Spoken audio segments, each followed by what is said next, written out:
کہتے ہیں جی کہ انڈیا میں دکان کرائے پہ لی، ایڈوانس میں رقم جمع کی، 10 سال یا 20 سال کے بعد جب دکان واپس کرنی ہو، جتنا ایڈوانس جمع کرایا تھا اتنا ہی لے گا، اس سے زیادہ کیوں لے گا؟ باقی مارکیٹ میں اگر روپے کی قیمت بڑھ جائے یا گر جائے یہ تو اس کے ذمہ نہیں ہے۔ عورتیں جب سجدہ کرتی ہیں تو زمین پہ اپنا بدن کو ملا کے سجدہ کریں حنفی مسلک میں، اور باقی ائمہ کے نزدیک مرد کی طرح سجدہ کر سکتی ہیں۔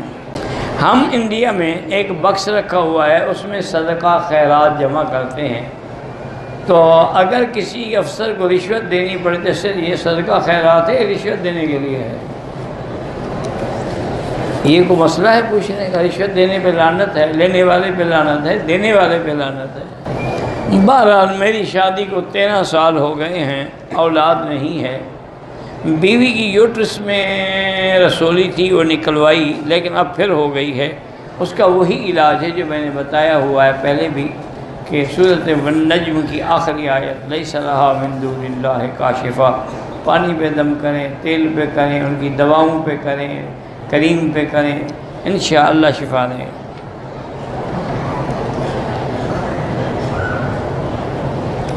احمد عیسیٰ اپنے آپ کو کہتا ہے کہ میں رسول ہوں، اور امام بخاری کو بھی برا بھلا کہتا ہے۔ ایسے آدمی کی باتیں سنو تو دجال ہے، دجال کی باتیں سننا حرام ہے، ناجائز ہے، عجیب بات۔ وہ اپنے آپ کو نبی کہتے ہیں، تم اس کی باتیں سننا چاہتے ہو۔ عقیقہ 7ویں دن کرنا سنت ہے، اندر اندر نہیں، اپنی طرف سے قصے نہ بناؤ۔ 7ویں دن عقیقہ ہو یا پھر 14ویں دن، 7ویں دن اس کے بال بھی اتاریں جو سنت ہے، اور اس کے وزن کے مطابق چاندی کی قیمت صدقہ کر دیں۔ صفا مروہ کرنے کے بعد احرام کھول دیا، نماز جمعہ پڑھ کے پھر حلق کرایا۔ اگر یہ گھنٹہ 2 گھنٹے گزرے ہیں دم تو نہیں ہوگا لیکن صدقہ کر دیں۔ اگر طواف کرتے ہوئے استلام بھول گیا کوئی حرج نہیں۔ اگر دوران نماز سجدہ تلاوت رہ جائے، باجماعت ہم پڑھ رہے تھے، امام سجدے میں چلا گیا، آپ کھڑے رہے تو آپ کی نماز نہیں ہوگی۔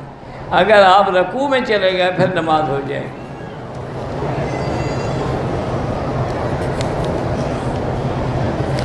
دم دینے والے جو ہیں وہ غریبوں کو گوشت دیتے ہیں اور وہ فروخت کر دیتے ہیں، آپ ان کو بکرے نہ دیا کریں نا، کاٹ کے تقسیم کر دو، پھر کیا بیچیں گے؟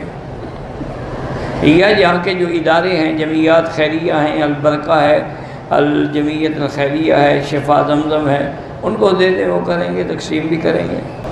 کہتے ہیں جی کہ رات کو کیلا کھانے سے منع کرتے ہیں، باقی کوئی جاہل لوگ کرتے ہوں گے، اللہ کی نعمت ہے، رات ہو دن ہو ایک ہی بات ہے۔ میرا بیٹا ہے جو پڑھتا ہے بھول جاتا ہے، اس سے کہیں کہ اللہ کے نام ہے نا، یا قوی یا متین، یا قوی یا متین پڑھ کے دعا کیا کرے۔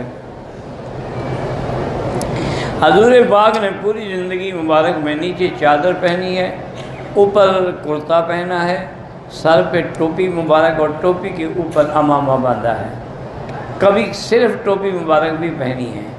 تو یہ حضور پاک کا عام، کبھی کبھی حضور 2 چادریں بھی پہنی ہیں، نیچے بھی چادر اوپر بھی چادر۔ اگر شوہر کی زبان سے نکل جائے بیوی کے بارے میں کہ تو میری بہن جیسے، کوئی بات نہیں انشاءاللہ۔ ہاں اگر نیت یہ کرے کہ میرے لیے حرام ہو تو پھر زہار ہو جائے گا، ہے کیا ویسے منہ سے نکل گیا۔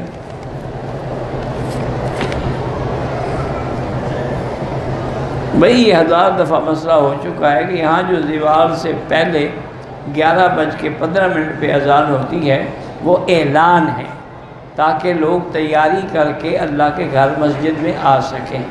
دوسری اصل اذان وہ ہے جو امام کے بیٹھنے کے بعد ہوتی ہے۔ اگر اس اذان پہ آپ آنا شروع کریں گے تو کب پہنچیں گے؟ جمعہ کے بعد۔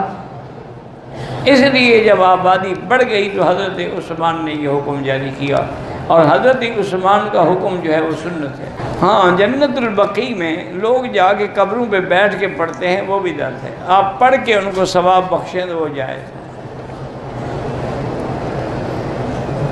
اگر حجر اسود کو ہم نے اشارہ کیا لیکن ہاتھ لگا نہیں تو چومنا ضروری نہیں ہے۔ صفا مروہ پڑھتے ہوئے کون سی دعا پڑھیں جو تمہیں یاد ہو؟ جو تمہیں آتی ہے وہی پڑھتے رہو، درود شریف پڑھتے رہو، کلمہ پڑھتے رہو۔ جو لوگ زندہ ہیں ان کے لیے آپ خود اپنے لیے عمرہ کر کے ان کو ثواب کی درخواست کریں اللہ سے کہ یا اللہ اس کا ثواب فلاں کو عطا فرما دے، اللہ قادر ہیں وہ دے دیں گے۔ موبائل فون میں قرآن پاک ہو تو تلاوت کر سکتے ہیں، کر سکتے ہیں۔ عورت بڑی چادر لے کے نماز پڑھ رہی ہے، ہاتھ دونوں چادر کے اندر تھے، کوئی بات نہیں، میں عمرے کے ویزے پہ آیا ہوں لیکن باہر کوئی کام کروں، قانونی طور پہ منع ہے، شریعت میں تو منع نہیں ہے۔ قانون میں پکڑ لیں گے تو آپ کو فوراً واپس بھیج دیں گے کہ آپ وہاں سے حلف نامہ لے کے آئے ہیں کہ عمرے پہ جا رہا ہوں، کیوں جھوٹ بولتے ہو؟ میں پہلے شراب وغیرہ بیچتا تھا، اس سے میری کمائی تھی، اب تو میں نے توبہ کر لی، اللہ توبہ معاف کرے، قبول فرمائے، توبہ کے بعد گناہ معاف ہو جاتے ہیں۔ میرا تعلق حنفی مسلک سے ہے، جمعہ کی نماز میں 4 رکعت نماز سے پہلے، 2 رکعت فرض، پھر 4 رکعت نماز کے بعد، یا 6 رکعت نماز کے بعد۔ اگر ہم جب گھر جائیں اور احرام کی چادریں یہیں چھوڑ جائیں تو ٹھیک ہے، کسی غریب کو دے دیں، چھوڑ جائیں گا، کیا مطلب ہے؟ حاجی بڑے سمجھدار ہیں نا جی، وہ اپنا وزن کیوں بڑھائے؟ چادریں وزن ہوں گی نا،